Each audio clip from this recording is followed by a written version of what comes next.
करोगे तो वहां पर भी मैंने शेयर की हुई है ये वीडियो। और वर्ल्ड इकोनॉमिक फोरम की वेबसाइट पर जाओगे तो 2017 में वर्ल्ड इकोनॉमिक फोरम ने भी इसको शेयर किया हुआ है ट्विटर के ऊपर। वो पूरा बकायदा ऑफिशियल अनाउंसमेंट कर रखी है। और न्यू वर्ल्ड ऑर्डर के बारे में 2 बार प्रधानमंत्री बोल चुका है, एक बार संसद में और एक बार लाल किले की प्राचीर से। तो तुम सोचते हो, पूछ लेना new world order, Google search कर लेना न्यू वर्ल्ड ऑर्डर बाय प्रधानमंत्री मोदी। ये वो एजेंडा है जहां पे वो लोग कहते हैं दुनिया के सबसे अमीर लोग कि धरती मर रही है, धरती को बचाना होगा, ग्लोबल टेम्परेचर बढ़ रहा है, तापमान बढ़ने से एनवायरमेंट खतरे में है और एनवायरमेंट में सबसे ज्यादा खतरा है कार्बन डाइऑक्साइड उत्सर्जन का। और कार्बन डाइऑक्साइड छोड़ रहे हैं इंसान और जानवर, तो इंसानों की और जानवरों की कार्बन डाइऑक्साइड रोकनी पड़ेगी, दुनिया मानता है। इसका क्या मतलब है आप समझ लो। तो आप सांस जो है ना, सांस में कार्बन डाइऑक्साइड नहीं छोड़नी आपने, तो मतलब ऑक्सीजन नहीं लेनी। अगर आप छोड़ रहे हो तो उसको मुंह बंद कर लो ताकि कार्बन डाइऑक्साइड बाहर कम जाओ, आप भीतर उल्टी ले लो। तो जो 20 साल लेनी थी आपने कार्बन डाइऑक्साइड, आप 10 साल, समझ गए। ये इसी न्यू वर्ल्ड ऑर्डर के अगली स्टेप है, अगला नाम है सोशल क्रेडिट सिस्टम। इसके बारे में भी किसी को नहीं पता होगा। अभी धीरे धीरे ये नाम आपके सामने आते चले जाएंगे, क्योंकि इन पे मैं 2 साल पहले बोल चुका और मैंने जो कहा कि इसका दिमाग ऊपर वाला माला खाली हो चुका है। भाई एक कोचिंग सेंटर, देखो पहले तो सरकारी नौकरी मिलती इन लोगों ने, हम दोनों मियां बीबी सरकारी स्कूल में पढ़ाया करते, हम अपनी नौकरी छोड़ गए दोनों के दोनों, कि भाई सिस्टम बर्बाद होने वाला है, लोगों को नया सिस्टम क्रिएट करके दिखाना पड़ेगा। लोगों ने दिखाया, कोचिंग सेंटर चंडीगढ़ में खूब टॉप में चल रहा, और चलता चलता लोग तो पीछे उल्टे देखे जब मैं कौन पढ़ाता ही, मैं तो दुनिया भर के कोचिंग सेंटर बंद कराऊंगा, क्योंकि कोचिंग सेंटर मेरे सगे भाई का बालक भी पास हो जाए और एक नौकरी हो, एक पोस्ट हो, मैं तो साबत रात भगवान कहूंगा, ये भगवान इसका बुखार चढ़ जाए, सोरे का दूसरे का मेरा लाग जाए, अगले दिन इंटरव्यू में जाना हो तो नहीं होगा। मैं कब चाहूंगा कि मेरे पड़ोसी का बालक लाग जाए, तो चाहूंगा मेरा लागत चागले की टांग टूटो, चागला मरो, चागला कुछ हो जाओ। तो समाज को तोड़ने का मतलब तोड़ने का काम करते हैं कोचिंग सेंटर और ये कंपटीशन की दुनिया। तो मैं इसीलिए 2016 में निकल लिया था कि एजुकेशन सिस्टम पे काम करूंगा। उस टाइम पे लोग बावड़े गया करते थे, बड़ा अच्छा बोला कोचिंग सेंटर, इससे बढ़िया पीछा तो नहीं आज की धंधे में। माँ बाप ने मेरे बड़ा बोलने वाला आदमी तो क्यों करे, भगा लो, क्यों जी। तो अपना सेंटर चला के खुद अपना रुपये बना लो, अपना जुगाड़ बांध लो, जो भी तो कर सकूं था मैं। लेकिन मैंने को ये मालूम था कि ये रास्ता बहुत गलत चल रहे हैं, तो रास्ते गलत चल रहे हैं तो बंद करो सबसे पहले। तो जब मैं इस पे बोलना शुरू किया तो भी मेरे को यही बोलते, इसका सटका हुआ ऊपर का माला, नौकरी छोड़ना, फिर सेंटर छोड़ना, फिर गामा धक्के खाना, और फिर गांव में जाके 2016 में भी नुका करते जुगता साढ़ा दौरा चला गया, कदे मैं कहता हूँ एजुकेशन पर बात करांगे आप, नुका करते तुम जो बता बेचण के आया है, वो फाइल होती मेरे दौरा है, तो सोचते कुछ बेचण आया है। मैं तो आज की गांव वाला पीछे में कुछ लिया नहीं, 6 साल हो गए धक्के खाते गांव गांव जाके लोगों को समझाते। तो वो लोग जो बोलते थे कि तेरा सटका हुआ है दिमाग, वो भी ये कह रहे हैं कि तेरा ही बात तो कभी नुक्की नहीं लाग रही एक एक करके। जब मैंने कहा कि तारे घर में बढ़ के मनाओगे, हरियाणा में कौन ला रहे, क्योंकि उन्होंने बेरा है कि हरियाणा ने इकट्ठा कर दिया। आज जाओगे ना मध्य प्रदेश चले जाओ, छत्तीसगढ़ चले जाओ, झारखंड चले जाओ, आसाम चले जाओ, उधर पश्चिमी बंगाल चले जाओ, उधर चले जाओ, कि नाम जम्मू कश्मीर, घरा में पुलिस वाले फौज वाले बंदूक की नोक पे लान लाग रहे हैं अगली डोज। और वहां तो वीडियोस है, आप तो रखवाली होंगी अगर जागरूक हो तो। आपको नहीं पता है किस लेवल पे जा रहे हैं, क्योंकि तीसरी, चौथी, 5वीं, 8वीं, 8 तो भारत सरकार के अपने कोविन रजिस्ट्रेशन पे दे रखी है भारत सरकार ने। जाओ कोविन की इस वेबसाइट पे, उन्हें दे रखा स्लॉट 8 का तो पहले से ही। दूसरी बात, हमने ये कहा कि आपके बैंक बंद होने वाले हैं, और आज से 1.5 साल पहले कहा बैंक बंद होंगे, पहले मर्जर होगा, फिर बैंकों के अंदर प्राइवेट इन्वेस्टमेंट आएगी, एफडीआई लाई जाएगी, पहले 51% एफडीआई लाई जाएगी, फिर हो सकता है 60%, फिर हो सकता है 100 की 100 प्राइवेट हाथों में चला गया। उसके बाद बैंक बंद होंगे, क्योंकि आप लोगों को आदत डाली जा चुकी है ऑनलाइन खर्चा करने की। आपको आदत डाली जा चुकी है मोबाइल से खर्च करने की, पैसे ना रखने की आपको आदत डाली जा चुकी है। आपके गांव में CSC सेंटर होगा जहां आप पैसे का लेन देन भी कर सकते हो, तो बैंक में जाने की जरूरत ही नहीं है आपको। आजकल ऑनलाइन मोबाइल से करो, कंप्यूटर से करो या CSC सेंटर से करो। बैंकिंग छोड़ के बैंक सब कुछ कर रहे हैं। तो बैंक बंद होएगा, उसके बाद आएगी डिजिटल करेंसी, और डिजिटल करेंसी का कल जिक्र हो चुका है, इससे पहले नहीं था। डिजिटल करेंसी नाम की कोई चीज नहीं थी, और मैं 1-1.5 साल से तो मैं बोल रहा हूं, हमने बता दिया था कि डिजिटल करेंसी आएगी। क्रिप्टो करेंसी का खेल जो आपको फायदा दिखाने के लिए दिखाया जा रहा है, ये भी आपका पैसा खींचने के लिए है।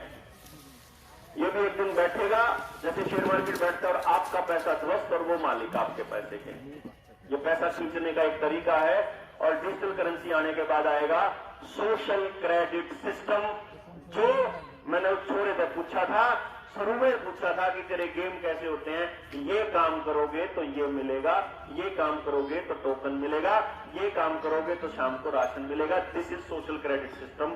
टोटल कंट्रोल, आपके रिसोर्सेज पे कंट्रोल, आपकी जमीनों पे कंट्रोल करने के लिए खेती के कानून आए थे। आपने खेती के कानून वापस ले दिए, लेने पे मजबूर कर दिया, लेकिन ये बैकडोर से आपके लिए भूमि अधिग्रहण बिल ले आए। अब प्राइवेट प्रॉपर्टी एक्ट आएगा, फिर बीज के कानून आएंगे, फिर बिजली प्रीपेड होएगी, फिर आपका पानी प्रीपेड होएगा, फिर आपका खाना प्रीपेड होएगा, फिर आपको राशन मिलेगा घर घर जा करके, फिर आपके पैकेट खाना ही खाना पड़ेगा, आपको दूध बेचना बैन होएगा, डांगर रखने बैन होंगे, और आपके जोड़ भी उनके कब्जे में होंगे, आपकी शिक्षा भी उनके कब्जे में होगी, आपकी जमीन भी उनके कब्जे में होगी। मॉडल APLM एक्ट को देख लोगे, पानी के एक्ट को देख लोगे, तो आपको समझ में आ जाएगा कि लंबा खेल आपके ऊपर जाल बिछाया जा चुका है। आपने थोड़ा सा विरोध किया तो ये 2 साल 3 साल लेट हो जाएंगे। आपने अगर इनके षड्यंत्र को समझ लिया तो अगले 100 साल की रणनीति बना के काम करना पड़ेगा, ताकि इन पीढ़ियों को ये बता सकें कि जिंदगी कैसे जीनी है, कि आपको आपकी खेती कैसे करनी है, समाज कैसे बनाना है, आपके जानवरों को किस तरह के कौन से जानवर पालने हैं, कि तभी इनके दिए हुए हाइब्रिड पालोगे, अपनी गाय पालोगे, तमने अपन के दिए हुए बीज अपने उगाओगे, कि तभी अपने ऑर्गेनिक उगाओगे, तुम अपने शरीर का स्वास्थ्य का ध्यान कैसे रखोगे। इस बारे में इस पूरे षड्यंत्र को समझना पड़ेगा, जो कि 2 घंटे में, 3 घंटे में या 1 घंटे में बताना संभव नहीं है।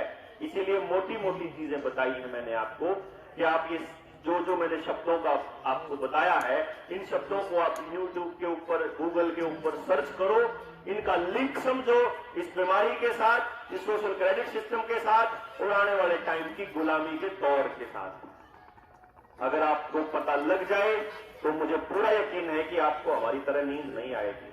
आपको पता चल जाएगा कि कितने खूंखार लोग हैं जिनकी नजर आपके बच्चों के ऊपर है। तो अब इंस्टेंटली सबसे पहले तो आपने जो है, जितने भी आ रहे हैं लोग इस अमृत प्याले को पीने के लिए जा रहे हैं, इन्हें बचा लो, फिर अपने बालकन बचा लो, फिर अपने स्कूल खुलवा लो, और उसके बाद अपने बालकन इकट्ठे करके घर घर जाके अगर नौजवान साथी ये काम कर पाए तो भाई बहुत बड़ा शान होगा समाज के ऊपर। सारा कुछ न्यू लगेगा भाई तुमने कुछ करा जिंदगी में। एक के घर में जाके उनसे न्यू पूछ लो अगली डोज लेनी कि नहीं लेनी, और उनसे न्यू पूछ लो पहले में किसी का साइड इफेक्ट होया है क्या, क्योंकि बहुत जल्दी इस देश के लोग देश की सरकार से सवाल पूछने निकलने वाले हैं, साइड इफेक्ट का भी सवाल पूछने वाले हैं आपने। क्योंकि अब जब जनता सरकार मोर्चा के मुद्दे तैयार कर रहे थे तो हमने बता दिया था भाई जो दुकानदार बर्बाद हुए हैं उनका भी हिसाब लेवांगे, जो बालकों की पढ़ाई खराब करी है उसका भी हिसाब लेवांगे, जिनने लोन चुकाने थे वो भी हिसाब लेवांगे, जिनके धंधे बर्बाद करे हैं और जिनकी नौकरी गई है उनका हिसाब, और जिनके साइड इफेक्ट हुए हैं, जिनके आदमी गए हैं उनका भी हिसाब। क्योंकि आप लोगों को रखा गया है अंधेरे में। डिजास्टर मैनेजमेंट एक्ट अगर सरकार लागू करती है तो 2-3 कायदे हैं जो सरकार ने फॉलो नहीं किए। पहला कायदा ये कि जब सरकार किसी कारण से देश के ऊपर डिजास्टर मैनेजमेंट एक्ट थोपती है तो सरकार उस दिन के बाद से लेकर के और जब तक वो उसको खोलती नहीं है, आपके हर खर्चे को सरकार वहन करेगी। अगर आपने लोन लिया हो तो उसकी किस्त सरकार भरेगी। अगर आपका कोई और खर्चा है, पेट्रोल, डीजल, खाना या दुकान का किराया या मकान का किराया या कोई और क्रेडिट लोन है, वो सारा का सारा सरकार भरेगी। ये बाकायदा डिजास्टर मैनेजमेंट एक्ट में लिखा हुआ है। दूसरी आपसे जो धोखा हुआ वो ये हुआ कि जिस कारण से सरकार डिजास्टर मैनेजमेंट एक्ट आपके ऊपर थोपेगी, वो कारण कौन से हो सकते हैं? बाढ़ के कारण, आपके सूखे के कारण, आपके युद्ध के कारण और या फिर किसी बीमारी के कारण। तो उस कारण की वजह से अगर किसी की मौत होती है तो कम से कम 4 लाख का मुआवजा परिजनों को मिलेगा। क्या किसी को मिला पूरे देश में? यहां पे धोखा हो रहा है। जो ये गाड़ियों के, जो पुरानी गाड़ियों को कंडम करके ये जब्त कर रहे हैं, इसके पीछे बहुत बड़ा षड्यंत्र है। इसी न्यू वर्ल्ड ऑर्डर का षड्यंत्र है। आप देखोगे जितना सरकारें कोशिश कर रही है, जितना डिजिटलाइजेशन हो रहा है, जितना आर्टिफिशियल इंटेलिजेंस, रोबोटिक्स को प्रमोट किया जा रहा है, जो 5G के ट्रायल्स हैं, जो ये दूसरी तीसरी लहर है, ये सब के सब न्यू वर्ल्ड ऑर्डर की तरफ जा रहा है। और न्यू वर्ल्ड ऑर्डर बर्बादी और गुलामी और मौत के अलावा कुछ भी नहीं है। इसलिए मेरी गुजारिश है कि आप अपने गांव के लोगों के साइड इफेक्ट की लिस्ट तैयार कर लीजिए, अपने युवाओं की लिस्ट तैयार कर लीजिए, अपने गांव की एक कमेटी तैयार कर लीजिए। बहुत जल्दी लोकल लेवल पे अपनी सरकार आपको बनानी है।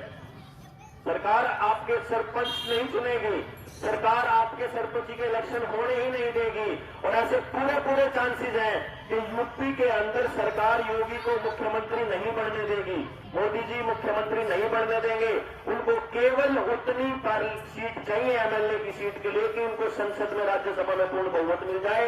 जिस दिन केंद्र में, लोकसभा में तो पहले से है बीजेपी के पास, राज्यसभा में जिस दिन पूर्ण बहुमत हो गया, आप यकीन मानिए उसके महीने के भीतर इस देश के ऊपर सेना का शासन होगा।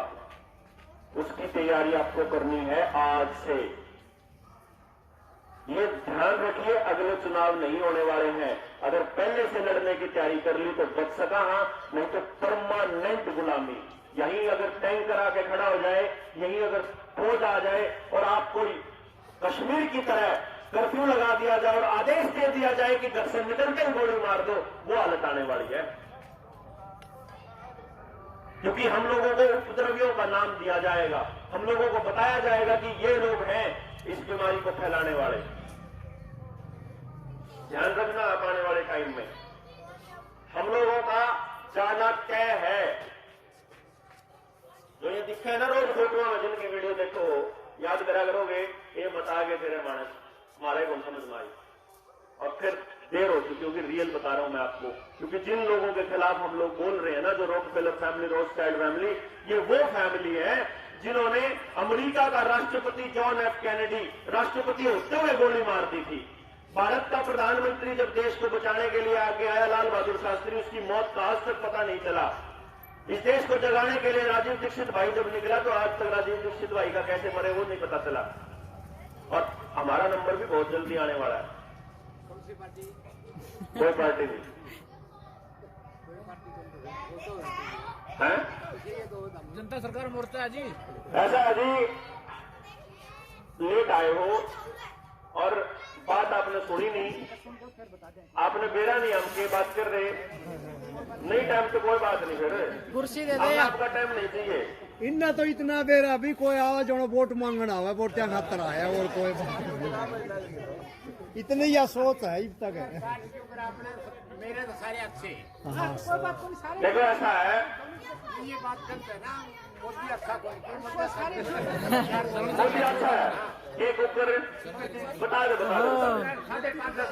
550 साल का राम की जन्मभूमि में बाबर ने वो बनाई मस्जिद, वो मस्जिद बना के अरबी बना के आज क्या कर रखे हैं 20% आ रही है, इतने परसेंट है हम उसको मार देंगे।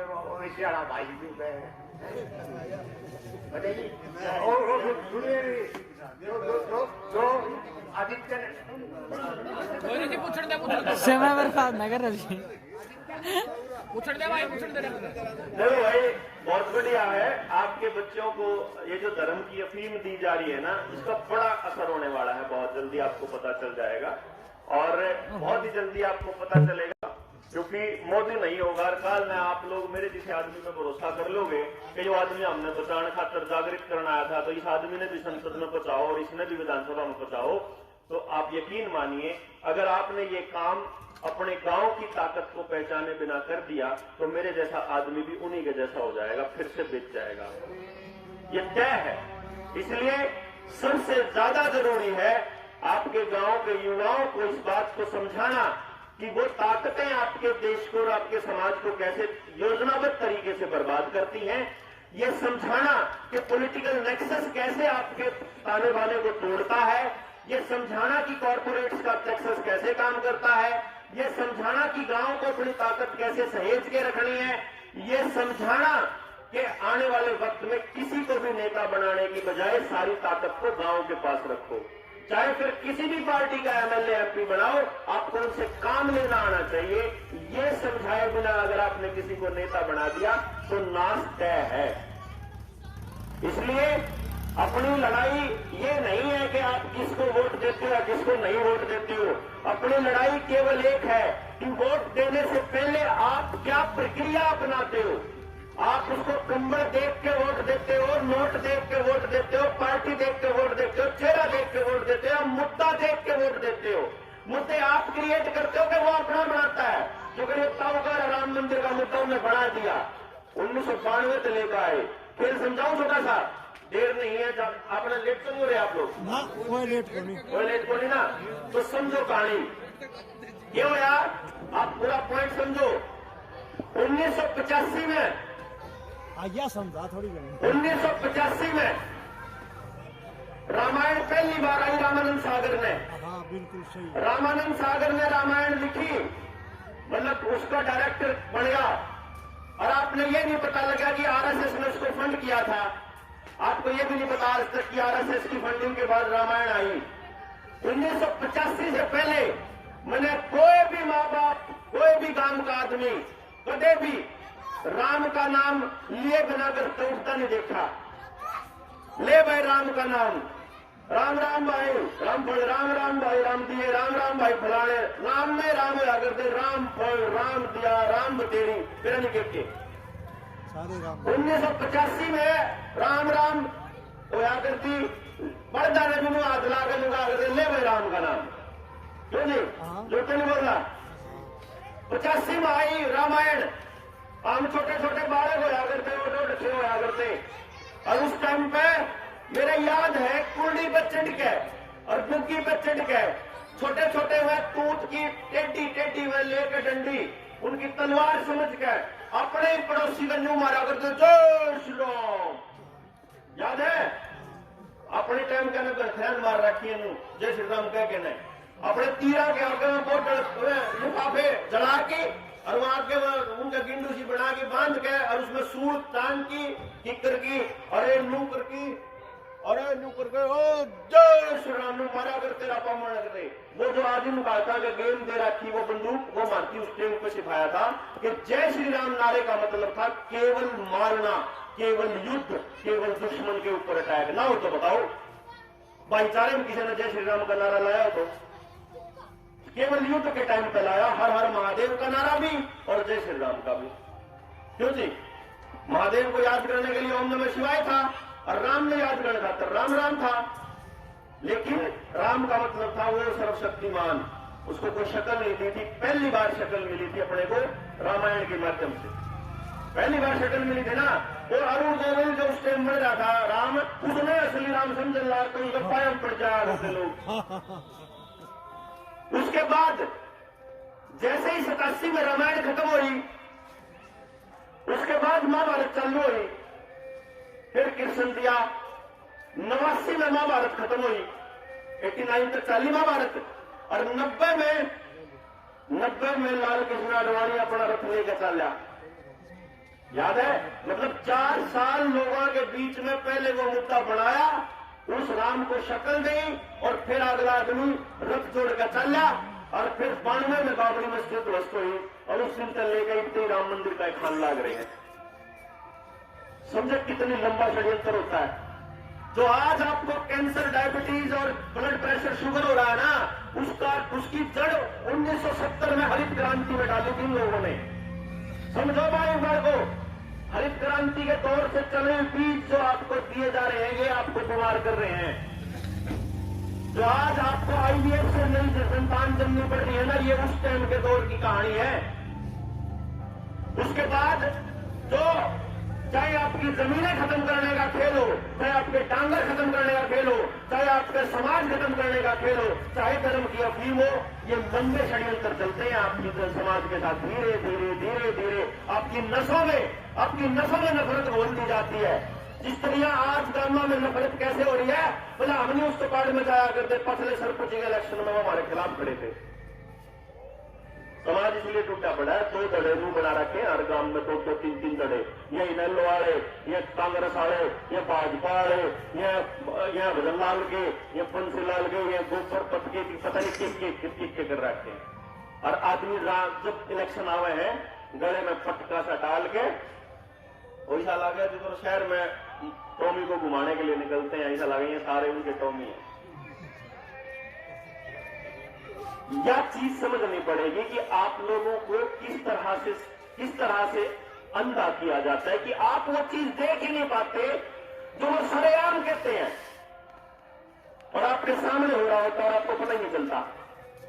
तो वो जो नौजवान यहां से लिस्ट तैयार करेंगे और अपने गांव की टीम तैयार करेंगे, वो किसी बच्चे को कॉलेज में ना घुसने दे, किसी स्कूल में किसी बच्चे को ना जाने दे, किसी को पेपर में ना बैठने दे, या कोई ऐसी बात होती है, तो वह टीम सबसे पहले जाओगी, बात करेगी। उनसे बात नहीं बढ़े तो सबका गांव जाओगा। उसके लिए इस तरह का माहौल अपने गांव का तैयार कीजिए। आप लोग एक आदमी को गेंद लाकर समझाना पड़ेगा, एक आदमी से। एक भी बच्चा छूट गया तो सुरक्षा तक टूट गया, तो समझो। यही समझाया गया था हम लोगों को। पोलियो हो था। हाँ, और पोलियो का खेल समझ लोगे तो आपको समझ में आऊगा कि आपकी जड़ों में चीनी डाली कैसे गई। बहुत बड़ा खेल था पोलियो का भी, क्योंकि पोलियो की जो दवा दी गई थी उसका मालिक और पेटेंट भी बिल गेट्स के नाम पे है। तो डॉक्टर साहब पोलियो तो खत्म हो गया, वो अच्छी चीज को नहीं है ना जी ना, खत्म नहीं होया है। आप दे लंगड़े होया कर दे गाँव में वे के को नहीं होता बच्चा। किसी के शरीर खराब कौन पाल दे? शरीर खराब का बेरा को नहीं, लंगड़े जरूर को नहीं होता है। आज भी पोलियो नुक्का न्यू है, केवल और केवल उनके नाम बदल दिए गए हैं बीमारियों के। वो जो आपके याद हो, कदे ध्यान हो, DDT आया था, बढ़िया तो बढ़ जाए। DDT आया था, DDT आया था उस टाइम याद हो कि आपके घर में सफेद सफेद सा छिड़काव करना आया करते, बोला मच्छर मारन आए हैं। आपने कभी टाइमिंग की तरफ गौर नहीं किया। DDT का छिड़काव हुआ, पोलियो के अंदर केसेस आने शुरू हुए। जैसे यहां टेस्ट हुए तो केस आए थे, समझे? पोलियो नाम जीवे तो पड़ा उसका, उससे पहले तो पहले कौन सा पोलियो के नाम दे दिया, पोलियो हो गया। जो गरीब खांसी जुकाम का कोई और नाम दे दिया तो दूसरी बीमारी होगी, कोरोना होगी, फिर और जो भी होगी। अब क्या होया, DDT का छिड़काव होया, पोलियो के केस आ गए, पोलियो की दवाई आ गई, DDT बंद कर दिया, पोलियो होना बंद हो गया। आपको पहले भी बीमारियां थी, अब जो आपको बीमारियां साइड इफेक्ट होने लग रहे, वो भी तो देते हो रहा है सामान। बीमारी का इलाज जब आपको दिया गया, जब तो आप बीमार होने शुरू हुए हो, समझे ना आप बात को। तो एक छोटी सी बात फिर योग बोलेगा अपना सुनील भाई, बताओगे आपने कैंसर के पेशेंट बढ़ेंगे और बता दो भाई साहब। अभी तो बहुत कैंसर के केसेस भी बढ़ेंगे, नपुंसकता के केसेस भी बढ़ेंगे, हार्ट अटैक भी खूब बढ़ेगा, आपके पेट में जलन सी खूब आएगी, आपको लगेगा ये नॉर्मल है। जो गरीब पापा 60 साल के का हार्ट अटैक हो जाए तो नॉर्मल मानना, 50 साल के नॉर्मल मानने लग गए, फिर 40 के भी होने लग गए, फिर आजकल तो 20 साल हो जाए। लेकिन ये आपने कभी नहीं सुना होगा पहले कि 5 दिन के बच्चे का ब्रेन हेमरेज से मौत, 1 महीने के बालक का हार्ट अटैक से मौत, क्योंकि उसकी मां ने प्रेगनेंसी के टाइम पे अमृत प्याला पी रखा था। आपको जो बता रहा था, मैं एक बात बता रहा था कि जो नौजवान साथी हैं, इन लोगों को पूरी ट्रेनिंग, चाहे वो शिक्षा की हो, चाहे अखबार पढ़ने का तरीका हो, अखबार पढ़ना भी नहीं आता हम लोगों को, उसमें से मतलब की चीज भी नहीं काटनी आती, काट के लोगों को बतानी भी नहीं आती, मीडिया हम लोगों को अंधा रखता है। बड़ा खेल हो रहा है हमारे साथ में, और सारे के सारी पॉलिटिकल पार्टियां इसके अंदर शामिल हैं। कदे खाली कोई नहीं सोचता हो कि मैं मोदी का विरोधी हूँ। कांग्रेस भी गला शामिल है, आम आदमी पार्टी भी गला शामिल है, चौटाला भी गला शामिल है, और चौटाला भी शामिल है, उल्टार भी शामिल है, और राजू भी शामिल है, और सुरचाला भी शामिल है, शैलजा भी शामिल है, समझिए, और बजनलाल फैमिली भी, बंसीलाल फैमिली, सारे शामिल है। तो और पकड़े तो नेताओं भी शामिल है, नहीं तो चाहे तो कौन बोलता आपके बालका के लिए। तो जो असली बात है वो यह है कि भाई आप लोग थोड़े से संगठित हो। हम आपको बहुत जल्दी एक ट्रेनिंग के लिए कॉल देंगे, या बरवाड़ा में देंगे, यहाँ बहुत जल्दी सारे एरिया के लिए बरियाड़ा या शहर में एक दिन की मीटिंग रखेंगे, थोड़ी बातें वहां चलेंगी, फिर एक ट्रेनिंग के लिए बुलाएंगे जिसके अंदर आपको पूरा षड्यंत्र खोल के बताएंगे। साथ में एक आपको पेन ड्राइव देके भेजेंगे जिसके अंदर इस पूरे षड्यंत्र की शुरू से आखिर तक की सारी जानकारियां, वीडियोस, अखबारों की कटिंग, खबरें और जितना भी पूरी दुनिया में ये चल रहा है, ये ताकि आपको पता चले और उससे बचने का तरीका। क्योंकि ये युद्ध जो है ये लंबा युद्ध है, अंतर्राष्ट्रीय षड्यंत्र है, और आप लोगों के लिए ये लड़ा गया है कम से कम अभी तो 10-15 साल ये चलेगा। तो आपको अगले 100 साल की प्लानिंग करनी है, उन्होंने 10 साल की कर रखी है बस। अब सीखना ये है कि आप अपने अगली पीढ़ी को बचा पाएंगे कि नहीं, आप इकट्ठे